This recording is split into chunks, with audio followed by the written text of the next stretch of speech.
Here at Bloomberg.com is an article by City Lab Design entitled Inside the Tartarian Empire, the QAnon of Architecture, written by Zach Mortis. And it begins on YouTube videos and Reddit boards. Adherents of a bizarre conspiracy theory argue that everything you know about the history of architecture is wrong. And Mr. Mortis begins. In 1908, architect Ernest Flagg completed the Singer Building in Lower Manhattan, a bow-arch showstopper made for the Singer Sewing Machine Company.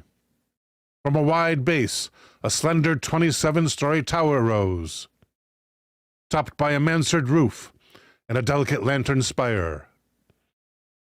Every inch dripped with sumptuous detail inside and out. Is that the one? What's that say? So that is the Singer Building right there. Right in the middle. Every inch dripped with sumptuous detail, inside and out, vaulted roofs, marble columns with bronze trim, window mullions with spiral fluting, whatever a mullion is. It's more than 500,000. A book was written just about its construction. For a year, it was the tallest building in the world, at 612 feet, and a celebrated landmark for decades after that. But not for too much longer. Despite its great height, the pencil-thin tower lacked office space. In the 1960s, the company sold its ornate headquarters. Demolition proceeded 7 years later. It's the tallest building to ever be peacefully demolished.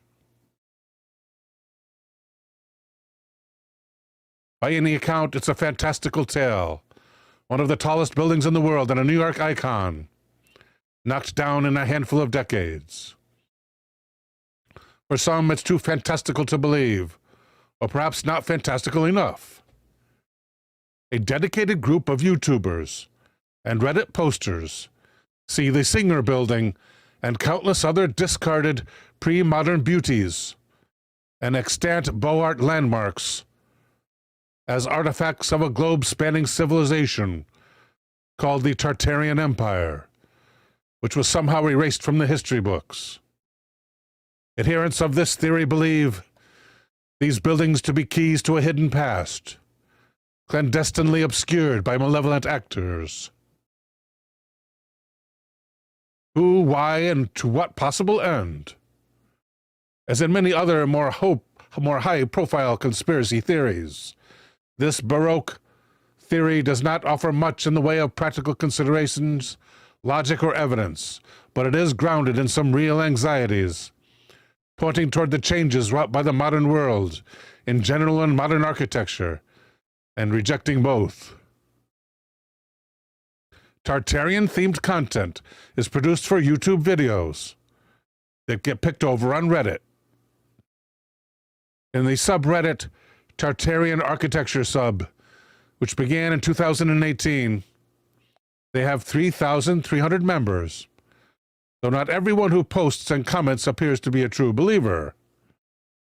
A larger and more general subreddit that appeared around the same time, called Tartaria, has more than twice as many members at 8,700. As conspiracies go, Tartaria remains obscure. Twitter user Cinema Shoebox brought it to many people's attention last year with his thread. And pseudoscience debunking writer Brian Dunning recently devoted an episode of his podcast to the Tartaria theory, which appears to have first emerged in 2016 or 2017. The Tartaria storyline is not directly related to the adrenochrome harvesting satanic pedophile cabal that lies at the heart of QAnon,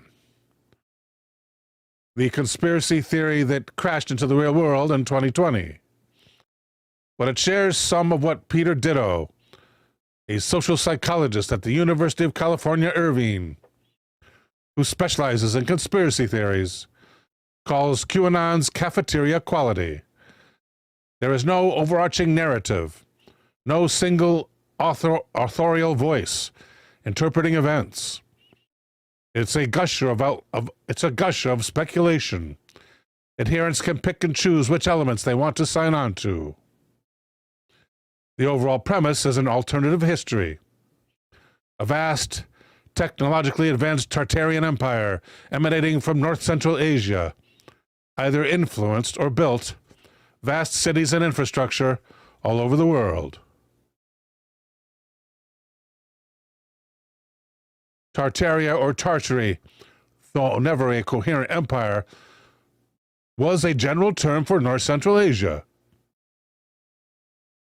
Either by way of a sudden cataclysm or a steady antagonistic decline, and perhaps as recently as 100 years ago, Tartaria fell. Its great buildings were buried, and its history was erased. After this great reset,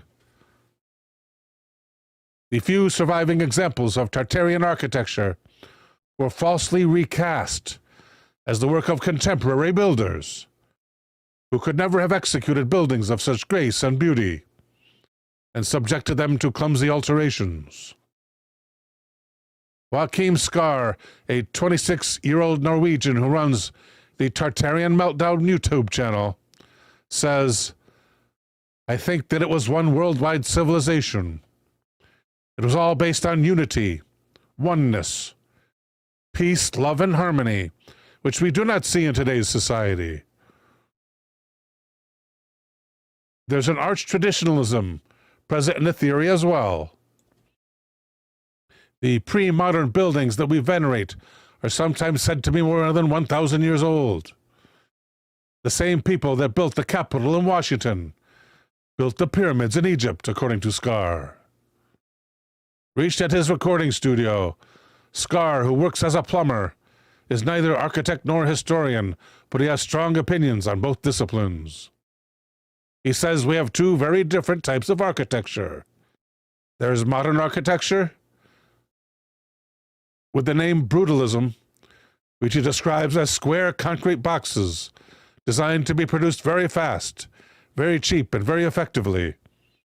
And then there's Tartarian architecture, a label that gets applied to anything that's particularly ornate or pre-modern, encompassing many Western styles: classical, Beaux Arts, Second Empire.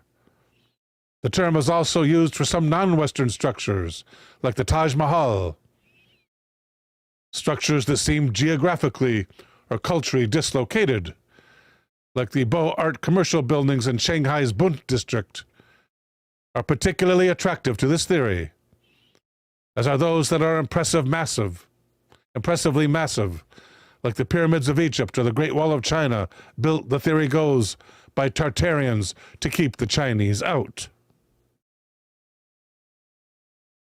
Anywhere there's a perceived gap between the refined craftwork of an old building and the primitive technology of the horse and buggy era, space for Tartarian speculation pops up. Thank you, Johnny Pepperson, for the super chat.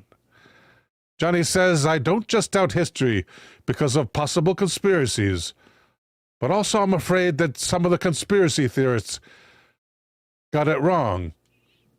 But people believed them anyways, and we now consider them mainstream." Very well thought out, Johnny. Thank you. American cities of the 19th century are often rich with Tartarian appropriation. Or, and as the subtitle of this photo says, built in the 1920s, the Hong Kong and Shanghai Bank was one of several ornate Western-style commercial buildings in Shanghai's Bund district. So this evidently is of Tartarian architecture. Check out the Model Ts. Built in the 1920s, according to some. American cities of the 19th century are often rich with Tartarian appropriation, especially the young settlements of the West, where grand public structures seem to emerge from the wilderness, surrounded by wood hovels and muddy streets. State capitol buildings and city halls are frequently fingered, as palaces of ancient Tartaria, rather than Gilded Age municipal buildings. These photos of the Iowa state capitol in Des Moines highlight the contrast Tartarian theorists point out. Let's check that out really quick. From the archives, historic photos of the Iowa state capitol. Check that out, if that ain't Tartarian right there. Looks like you're in Moscow. And there it is from the air. So how could that have been constructed next to muddy streets and wooden hovels? No, they were constructed 1,000 years ago.